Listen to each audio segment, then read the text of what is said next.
Hello बच्चा लोग, क्या हाल चाल। सब बढ़िया, चकाचक। तो बेटा, आज मैं वीडियो नहीं दे पाया, बना पाया था, रिकॉर्ड नहीं कर पाया था बोर्ड पे कल। तो मैंने सोचा ऐसे ही बना के दे देता हूँ, आप लोगों की क्लास मिस नहीं होगी और आप लोगों की पढ़ाई भी हो जाएगी, थोड़ा सिलेबस भी आगे बढ़ जाएगा। तो हमने जब प्रक्रम देख लिया था क्या होता है, पोषण देख लिया था क्या होता है। हमने एक बताया था पढ़ने के लिए मनुष्य में पोषण पढ़ेंगे हम। तो बेटा, मनुष्य में पोषण मैं आपको बोर्ड पर ही कराऊंगा, और बाकी आज कुछ देख लेते हैं नया, दूसरा कुछ। हाँ, तो वो हम कल पढ़ेंगे बोर्ड पर, मनुष्य में पोषण। आज हम कुछ और देख लेते हैं, जैसे प्रकाश संश्लेषण देख लेते हैं आज हम। उसके बाद ये देख लेंगे, रंध्र देख लेंगे, और फिर ये सब पढ़ ही चुके हैं, अमीबा में पोषण देख लेंगे, पैरामीशियम में पोषण देख लेंगे। ठीक है, इतना देख लेंगे, बाकी फिर आगे कल पढ़ेंगे फिर। ठीक है बेटा, आज इतना पढ़ लेते हैं। तो आप हेडिंग बना लेंगे प्रकाश संश्लेषण। क्या पढ़ना है हमें बेटा? प्रकाश संश्लेषण। जानते हो प्रकाश संश्लेषण क्या है? हाँ, कल एक ने पूछा था मुझसे कि सर बायोलॉजी की कॉपी रजिस्टर अलग बनाना है। हमने हाँ बेटा, बायोलॉजी की रजिस्टर अलग बनाना है। फिर एक ने पूछा था सर बायोलॉजी के में रजिस्टर बनाएंगे, उसमें चैप्टर 1 लिखेंगे, चैप्टर 6। तो बेटा, साइंस का आपका चैप्टर 6 है ना। साइंस का कौन सा चैप्टर है? साइंस का चैप्टर 6 है। और बायोलॉजी के देखें तो बायो का चैप्टर है। यहाँ पे बायो फिजिक्स केमिस्ट्री नहीं है आपके। कोई ये कहे बायो फिजिक्स केमिस्ट्री, हाँ अलग अलग डिवाइड है, यूनिट भी अलग अलग, पेपर भी अलग अलग बन के आता है, लेकिन आप लेसन 6 ही डालें। कॉपी में जो डाले लेसन 6 डाले साइंस का। ठीक है, लेसन 6 से बायो है, लेसन 6 डाले, लेसन 1 न डाले। ठीक है, समझ आ गई बात? तो प्रकाश संश्लेषण क्या बोलते हैं इसे इंग्लिश में? फोटोसिंथेसिस। क्या होता है? वह प्रक्रम जिसमें सौपोषी जो होते हैं हरे पेड़ पौधे ना, जो अपना स्वयं पोषण बनाते हैं, ये चीज़ बताई थी हमने आपसे। सौपोषी बाहर से लिए गए पदार्थों को ऊर्जा संचित रूप में परिवर्तित कर देता है। ये सब आप ना लिखो, ये लैंग्वेज देखो, थोड़ा टिपिकल लैंग्वेज है ना, समझ में नहीं आती आसानी। अब हेडिंग डालो। अब प्रकाश संश्लेषण हम बोल रहे हैं, लिखो लिखो लिखो। हरे पेड़ पौधे सूर्य के प्रकाश की उपस्थिति में वायुमंडल से CO2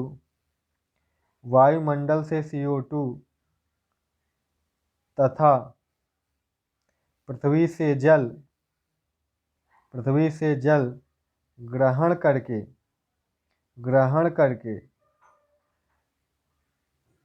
ग्लूकोज, ब्रेकअप लिख लेना, कार्बोहाइड्रेट बनाते हैं। इसका अर्थ क्या होता है? C6H12O6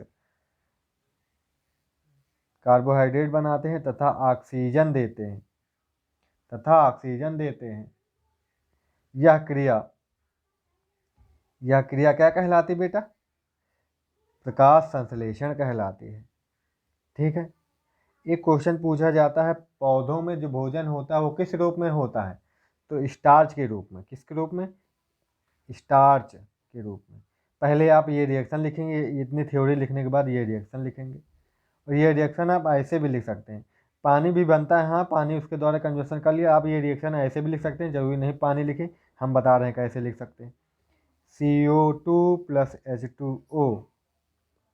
ठीक है, C6H12O6 + ये निकलती है, इसी को हम लेते हैं। हमें ऑक्सीजन कहाँ से मिलती है? पेड़ पौधों द्वारा ही मिलती है।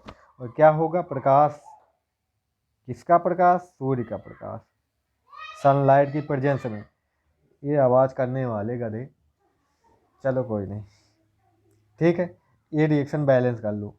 कार्बन कितने बेटा? कार्बन कितने हैं? 6, तो यहाँ पे 6 लगा लो, हो गए। ऑक्सीजन देखो, हाइड्रोजन 12, तो यहाँ भी 6 लगा लो, हाइड्रोजन 12 हो गए। ठीक है, हाइड्रोजन 12 हो गए। अब क्या बचा? ऑक्सीजन देख लो। ऑक्सीजन यहाँ पे कितने हैं? 6, 2, 8। यहाँ पे देखो 6 दूनी 12, 12 6 18 है, 18 है ना बेटा। तो यहाँ पे आप क्या कर लो? 6 कर लो, 6 दूनी 12 हो जाएगा, 12 6 18 हो जाएगा। ये बैलेंस हो गया। आप ये रिएक्शन लिख लो, आप ये ना लिखो। ठीक है, बैलेंस ये वाला लिख लो। ठीक है, ये वाला बैलेंस लिख लो। अब इधर 12H2O करोगे तो इधर 6H2O और दिखाने पड़ेंगे, ठीक है, बैलेंस के लिए। समझ आ गई बात। चलो अब ये क्वेश्चन में पूछा जाता है, प्रकाश संश्लेषण के लिए आवश्यक कच्ची सामग्री क्या होती है। किसके मतलब जो कच्चा सामग्री मतलब जिसके बिना प्रकाश संश्लेषण नहीं होता, ऐसी कौन सी सामग्री हैं जिनके बिना, ऐसे कौन से तत्व हैं, ऐसे कौन से पदार्थ हैं, या फिर यूँ कह ले ऐसी कौन सी सामग्री है जिसके बिना प्रकाश संश्लेषण नहीं हो सकता। तो यही है तो है, सूर्य के प्रकाश के बिना नहीं हो सकता है।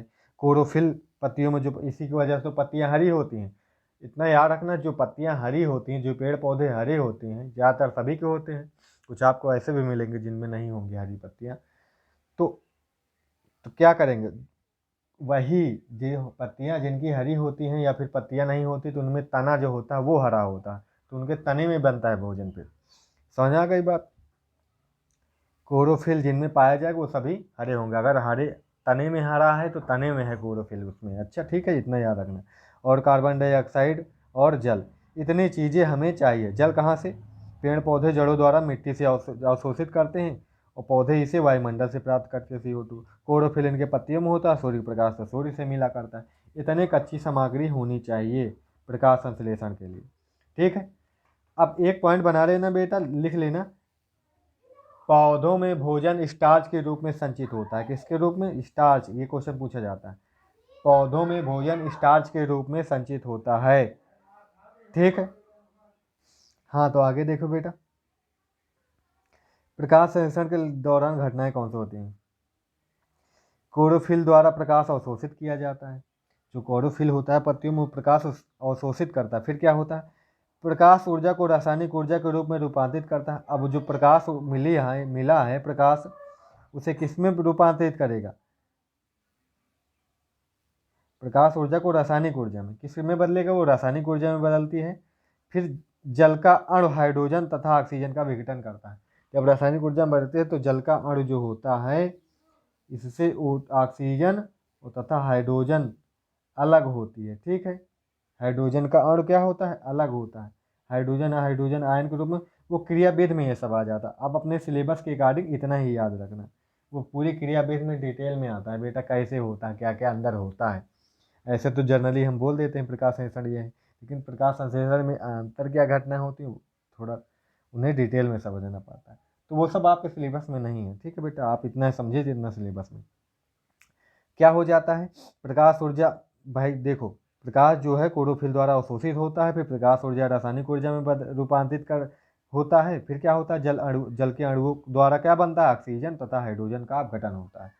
H2O किसमें, O2 प्लस H2 में टूट जाता है, ठीक है, ये चीज़ याद रखना। फिर कार्बन डाइऑक्साइड और कार्बोहाइड्रेट में अपचयन होता है। भाई कार्बन डाइऑक्साइड थी, इसमें ग्लूकोज बना है, ऑक्सीजन हाइड्रोजन जुड़ रही है ना, हाइड्रोजन को जुड़ना ही क्या कहलाता है, इसमें हाइड्रोजन जुड़ ही तो रही है तभी तो हाइड्रोजन आई है। हाइड्रोजन जुड़ना ही तो क्या कहलाता है, अपचयन। तो यहाँ पे कार्बन डाइऑक्साइड क्या होता है, अपचयन होता है, ठीक है।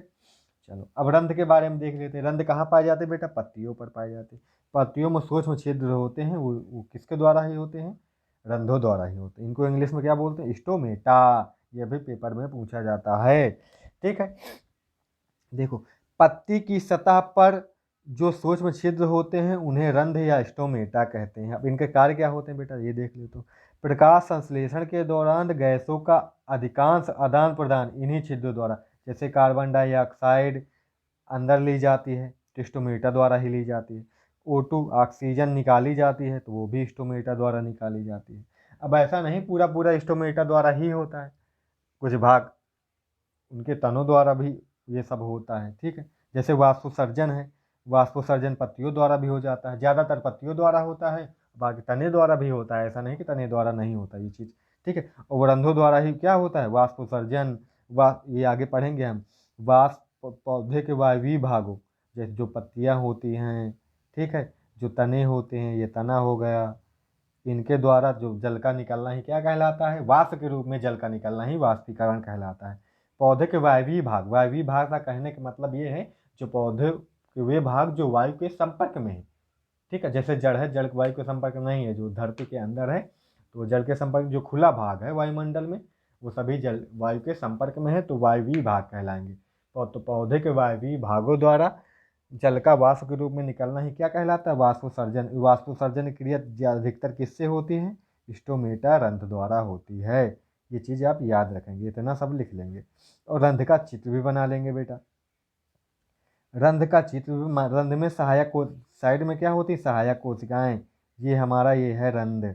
ये क्या है? रंध्र। ये देखो, ये रंध्र छिद्र है खुला हुआ, और दिन में खुल जाता है, रात में बंद हो जाता है। ये भी याद रखना है आप।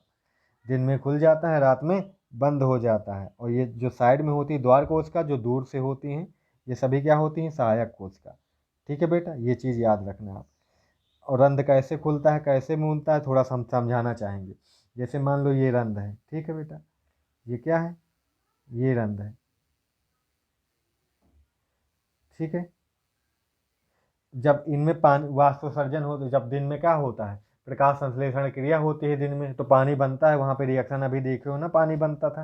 रिएक्शन देखा कि आपने कि नहीं? H2O बन रहा था ना, पानी बनता है। पानी बनता है तो पानी यहाँ इकट्ठा भर जाता है इन कोशिकाओं में। जो द्वार कोशिका सहायक कोशिकाएं होती हैं इसकी, जो साइड में होती है ऐसे, ये सहायक कोशिकाएं। जो ये वाली हैं, कलर चेंज कर ले, जो ये वाली हैं, ये क्या है? द्वार कोशिकाएं हैं। इनमें पानी भर जाता तो ये क्या हो जाती? टाइट। ये क्या हो जाती बेटा? टाइट। टाइट पड़ जाती तो इन पर खिंचाव पड़ता है बाहर की तरफ। खिंचाव पड़ता तो ये जो द्वार होता है, ये द्वार खुल जाता है। ये द्वार क्या होगा? खुल जाएगा। खुल जाएगा तो जो पानी होगा वाष्प के रूप में इसकी बाहर निकल के उड़ जाएगा। ठीक है। और दिन में क्या होता है? इनमें फिर जैसे प्रकाश प्रकाश नहीं होता है रात में, तो ये पानी नहीं आता है, प्रकाश संश्लेषण क्रिया रुक जाती है। प्रकाश संश्लेषण क्रिया रुक जाती है, द्वार कोशिकाओं में पानी नहीं भरता तो इनमें खिंचाव नहीं पड़ता, ये लूज हो जाती हैं। लूज हो जाती हैं तो ये द्वार को होता है बंद हो जाएगा। ये ऐसा ही होता है। ऐसे ही क्रियाविधि होती है हमारे रंध्र की। ठीक, हमारे रंध्र की पत्तियों में जो रंध्र पाए जाते हैं उनकी। ठीक है बेटा, ऐसा करते हैं, समझ में आ गया होगा। चलो, ये सब हम पढ़ चुके थे ना। प्राणी संपोषण, मृत जीवी पोषण, परजीवी, ये सब पढ़ चुके थे ना। उदाहरण कम लिखे हो तो लिख लेना। इसमें मानो अमीबा आ जाता है, फफूंदी कवक, और परजीवी पोषण में अमरबेल लिखाए थे जू, और फीता क्रम। जू जुआ ही है यहाँ पे। ठीक है।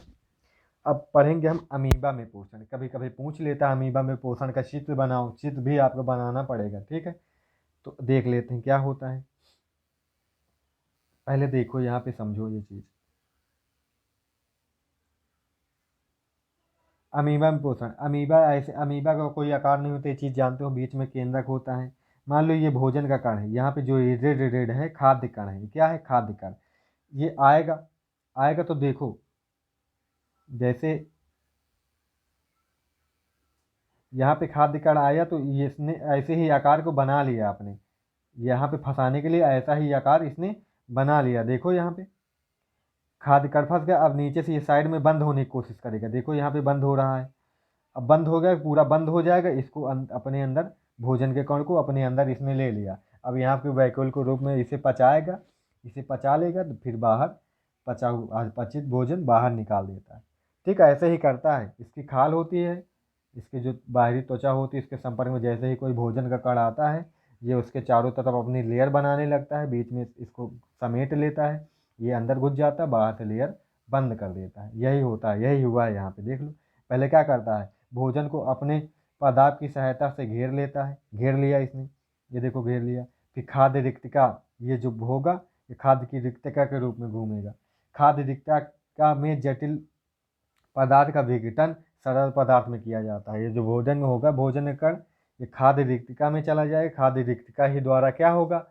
खाद्य रिक्तिका, जो खाली स्थान पाया जाता है इसमें अमीबा में, उस वही होती है बेटा खाद्य रिक्तिका। उसके में खाली स्थान में चला जाता है तो वहाँ पे ये भोजन का कण जटिल पदार्थों से सरल पदार्थों में, अर्थात भोजन का पाचन होता है।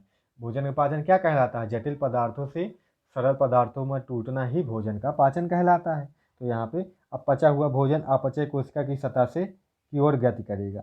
ठीक है, ये पदार्थ शरीर के बाहर निष्कासित कर दिया जाता है, जो अपचित भोजन होता है। फिर ये इसे बाहर निष्कासित कर, ये फिगर आप स्टेप बाय स्टेप बना लेना। ये चाहे तो आप पॉइंट वाइज लिख लेना, और चाहे तो चित्र के साथ ही ऐसे लिख लेना। अब मर्जी आपकी, मैं छोड़ता हूँ। ठीक है, चाहे तो अमीबा में पोषण डाल के पहला पॉइंट, ठीक है, दूसरा पॉइंट करके ऐसे लिख लेना, 2-3 पॉइंट में ये चित्र बना लेना। चाहे तो पॉइंट ऐसे बना के इसके सामने ये लिख लेना, ऐसे कर लेना जैसे बना है। समझ आ गई बात बेटा? इंपॉर्टेंट है, अमीबा में पोषण का चित्र बनाइए, ऐसे भी क्वेश्चन आ जाता है। ठीक है, चलो अब पैरामीशियम में देख लेते बेटा, क्योंकि हम ये सब पढ़ चुके थे। पैरामीशियम के आपने चित्र देखा होगा नाइन्थ में, नाइन्थ में पढ़ा होगा ना, जो चप्पल नुमा होता है स्लीपर के आकार का। ठीक है, इसमें कि पैरामीशियम में जो पच्छाब होते हैं, ऐसे होता नहीं है पैरामीशियम में, ऐसे ऐसे जो निकले रहते हैं, इसमें सीलिया जो निकले, पच्छाब सीलिया बोलते हैं। एक फ्लैजिला निकला रहता है, इसमें जो सीलिया निकले रहते हैं बेटा, निकले रहते हैं, इन्हीं को क्या बोलते हैं? पच्छाब। इन्हीं को, इन शब्द इनके सीलिया भी बोलते हैं, पच्छाब भी बोलते हैं। ये फ्लैजिला होता है। तो पच्छाब द्वारा जो कोशिका की पूरी सतह को ढके रहते हैं, जो जो जो रोग, इन्हीं के द्वारा क्या होता है, भोजन एक विशिष्ट स्थान से ही ग्रहण किया जाता है।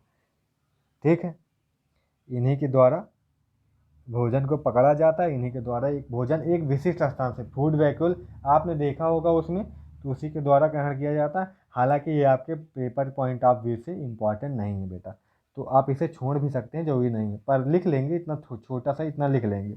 आता है तो एक एक दो नंबर में आएगा तो आप इतना लिख देंगे, इसे डिटेल में नहीं दिया हुआ है। ठीक है, ठीक है, उसमें भी फूड वैक्यूल पाया जाता है पैरामीशियम में, वो भी ऐसे ही पचा लेता है भोजन को, वो भोजन लेता भी है। और आपको एक खास बात बता दें पैरामीशियम की, पैरामीशियम जो होता है वो बेटा, वो पौधे की तरह भी कार्य करता है, वो प्रकाश संश्लेषण द्वारा भी अपना भोजन बना लेता है, और भोजन जंतुओं की तरह भोजन ग्रहण भी कर लेता है। इसीलिए पैरामीशियम को क्या बोलते हैं, सॉरी, ये बात युगलीना की है। युगलीना अलग चीज़ है, युगलीना, युगलीना के लिए बता रहे हैं हम, जो बता रहे हैं युगलीना कहलाता है जंतु तथा पादपों के मध्य संयोजक कड़ी। ये जंतु की तरह भी कार्य करता है, और पादपों की तरह, मतलब इसमें क्लोरोफिल पाया जाता है। ठीक है, परागण पाया जाता है, तो ये सूर्य के प्रकाश में भोजन बना भी लेता है और भोजन ले भी लेता है बाहर से जंतुओं की तरह। तो आप छोड़िए, आप इसको लिख लेंगे ऐसे ही, नहीं तो आप अगर नहीं इच्छा तो नहीं समझ में आ रहा है तो आप छोड़ सकेंगे, पेपर में आएगा नहीं ये, इसका मैं वादा करता हूँ। ठीक है, ये इंपॉर्टेंट, ये आप लिख लेना, ये समझ लेना विज्ञान क्वेश्चन। ठीक है बेटा, तो आशा करते वीडियो अच्छा लगा होगा, आज इतना ही रखते हैं। इसके आगे हम कल ये पढ़ेंगे। ठीक है, मनुष्य में पोषण कल पढ़ेंगे। ठीक है, ये चीज़ पढ़ेंगे, ये फिगर भी बनाएंगे हम बोर्ड पे। ठीक है, समझाएंगे। तो आशा करते समझ में आया होगा, समझ में आया है तो ठीक है, वीडियो को लाइक कर देना, अभी तक हमारे चैनल को सब्सक्राइब नहीं किया तो सब्सक्राइब कर देना, और फिर मिलेंगे अगली वीडियो में। Thanks a lot, thank you so much बेटा।